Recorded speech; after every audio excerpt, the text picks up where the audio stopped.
Hora de conferir então aqui no canal Poptopia como que ficou a coleção Novos X-Men do Grant Morrison. Finalmente os 7 volumes. Essa foi uma coleção que eu acho até que saiu relativamente rápido, né? Segue os mesmos moldes do que era a Marvel Saga. Achei até que a Panini ia manter o selo Marvel Saga de pegar uma fase com um único escritor e lançar toda essa fase. No caso aqui, esses X-Men do Morrison foram lançados lá no ano 2000. A gente teve aqui o encadernado número 1, que eu fiz review aqui no canal. Esse que é aquele arco E de extinção, Novos X-Men, Grant Morrison no roteiro, Frank Quitely na arte, e tem algumas edições que o desenho é do Leinil Francis Yu e do Ethan Van Sciver. Inclusive inclui a edição especial X-Men Widescreen. Essa, como já tem review no canal, eu não vou falar muito. É aquela X-Men com a história O Homem da Sala X.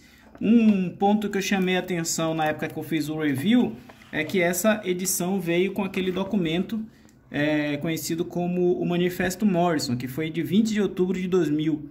Ou seja, há 20 anos atrás, o Morrison lançava esse texto, que era a ideia dele do que viria a ser os X-Men para o século 21. O número 2 dessa coleção é o encadernado Imperial. É o encadernado mais robusto, ele tem cerca de 248 páginas e continua a saga dos X-Men, mas aqui eles têm contato com um novo vilão, que seria a Cassandra Nova e o Mumu Dry, mas também os homens da corporação Sublime, né? Do John Sublime. Então a gente tem os X-Men atuando em várias frentes. Esse encadernado ele é uma coletânea de várias histórias, e o ponto alto dele é aquela história, o Resgate Psíquico, né? Que é uma história que ficou marcada na história dos X-Men, porque ele é completamente silenciosa, a narrativa é totalmente visual, e recentemente o Jonathan Hickman homenageou essa história na sua fase, com a edição também que era um Resgate Psíquico, muito parecido com isso aqui. Então, 20 anos depois, essa história ainda é referenciada, né? Depois a gente tem a descoberta do plano da Cassandra Nova, a tentativa dela de destruir o Instituto Xavier utilizando a mídia e utilizando as armas do Império Shi'ar. É uma coleção, um dos encadernados mais cheio de ações aí dessa fase, né? Eu gosto bastante. Eu lembro que o preço de capa era R$ 89,00, mas hoje você já encontra aí em promoções com preço bem abaixo. Tem o volume 3, que é o Novos Mundos, que também esse aqui ele é um pouco mais intimista, ele é voltado para explorar o relacionamento do Shorn com os X-Men, né? O papel desse curandeiro mutante, que era um novo personagem que o Morrison criou junto com o Quitely, e depois a gente vai ver mais do desenvolvimento do relacionamento da Jean Grey, da capacidade dela de evocar os poderes da Fênix, o surgimento do Fantomex, o início do relacionamento do Ciclope com a Emma Frost, ou seja, a traição que ele teve com a esposa, a Jean Grey, e depois isso viria a ter consequências nos próximos arcos, né? A gente vai ter um arco aí que é o assassinato na Mansão X, onde a Emma Frost ela acaba sendo a vítima.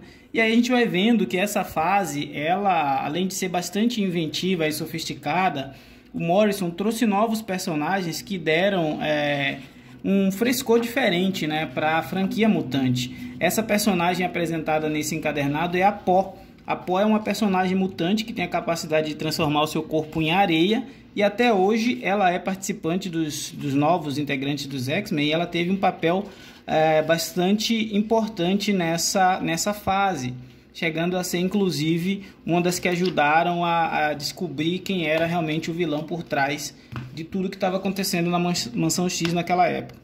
Tivemos outro personagem que veio para ficar, e ele foi aprofundado e apresentado mais nesse encadernado, que é o Kid Ômega. O Kid Ômega liderou a rebelião no Instituto Xavier. Ele era um dos alunos mais brilhantes da Escola Xavier, portanto ele se transformou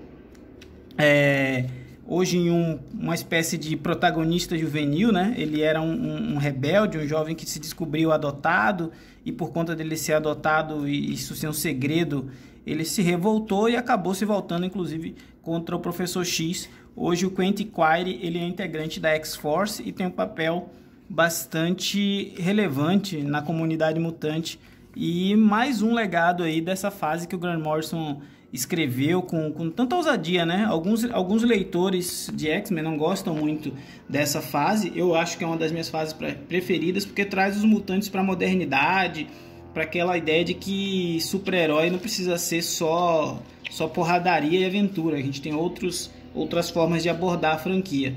Então, essa forma de mostrar o Instituto Xavier sendo o centro de uma rebelião e de jovens mutantes tomando o poder foi algo bem interessante na época. Outro encadernado que eu também gostei bastante, e acho que é o último a grande contribuição, acaba que a fase ela não termina assim tão marcante, mas Ataque ao Arma Extra, ele joga a luz em um dos grandes mistérios dos X-Men, que era o passado do Wolverine. E enquanto no plano de fundo, assim, no background, o Morrison vai desenvolvendo o relacionamento conturbado do Ciclope com a Emma Frost, e isso provoca uma tensão entre ela e a Jean Grey que desemboca em um acidente, um assassinato. A gente vai ver o Wolverine mais para frente indo com o Fantomex e o Ciclope para um lugar conhecido apenas como o Mundo, e nesse lugar ele vai descobrir que ele é o Arma X, na verdade ele é o Arma 10, existe uma Arma 0, 1, 2, 3, e mostra como o passado do Wolverine está ligado com o projeto do Super Soldado, que foi o projeto que criou o Capitão América, né? E como ele era para ter sido um desses super soldados. Então o Morrison costurou muita coisa do passado do Logan, tornou isso um pouco mais interessante inserindo o Fantomex. Esse encadernado ele conta com a arte do Chris Bachalo. O Chris Bachalo é aquele artista que ele tem esse estilo meio de grafite, meio streetwear, sei lá. E é sempre assim, ou você ama ou você odeia o cara. Um painel como esse aqui do Wolverine eu acho sensacional, mas tem quem não goste. Inclusive já começa a polêmica pela capa, né? A capa ela não é aquelas mais bonitas, é o Ciclope aí numa capa bem estilo de arte de rua mesmo. Outra crítica que eu tenho a essa coleção é que ela é uma coleção bastante limitada de extras. Os únicos extras que tem, a maioria das vezes, são as biografias dos autores, algumas capas variantes, e apenas na primeira edição a gente tem ali o Manifesto Morrison como um algo mais, né? Nesse encadernado, que é o penúltimo, volume 6, o Planeta X, a gente tem o arco onde não só o Magneto é desmascarado, né? Ele acaba sendo descoberto a identidade secreta do personagem que ele estava utilizando. Ciclope e o resto dos X-Men estão espalhados pelo planeta em missões diversas, e aí a gente tem uma situação onde a gente percebe que o escritor ele tentou resolver, acredito que finalizar a participação dele, meio que amarrar todas as pontas em um arco só, e ficou um pouco confuso. Parece que de uma hora para outra os heróis foram todos deixados de lado e parece que só tinha os X-Men. Magneto toma conta de Nova York, faz uma baita reviravolta na ilha, e você não vê nem o Homem-Aranha, nem os Vingadores, nem o Quarteto Fantástico intervir. A desculpa dada para isso é muito boba. Então a gente fica aí com aquela impressão de que poderia ter sido uma fase concluída de uma forma mais elaborada, né?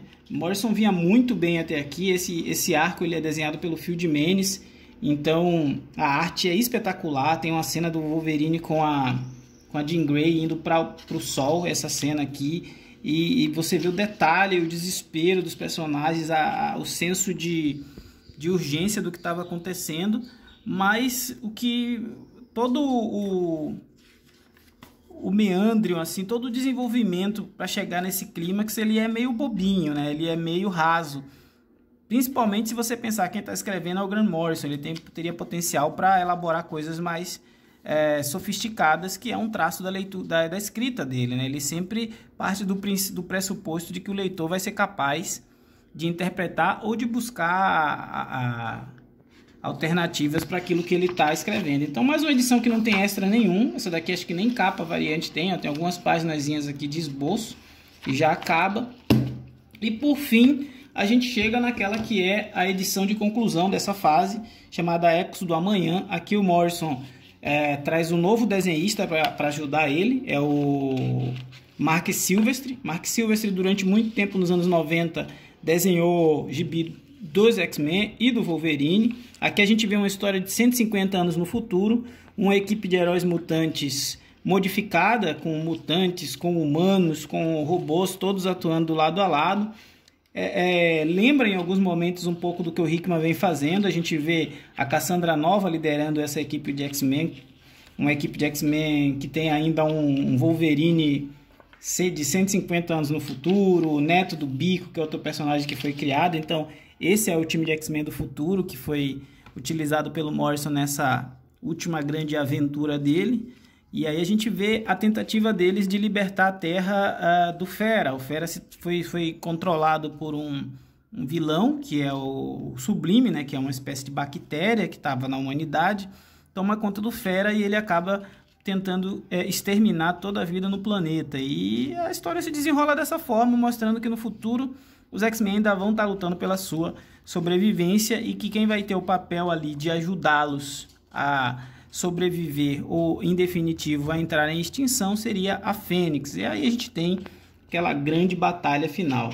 É uma fase que começa muito bem, que traz novos elementos, que traz muita inventividade, que traz um frescor de ficção científica para os X-Men, mas ela termina melancolicamente abaixo das expectativas. Mesmo assim, eu curto, acho bem interessante.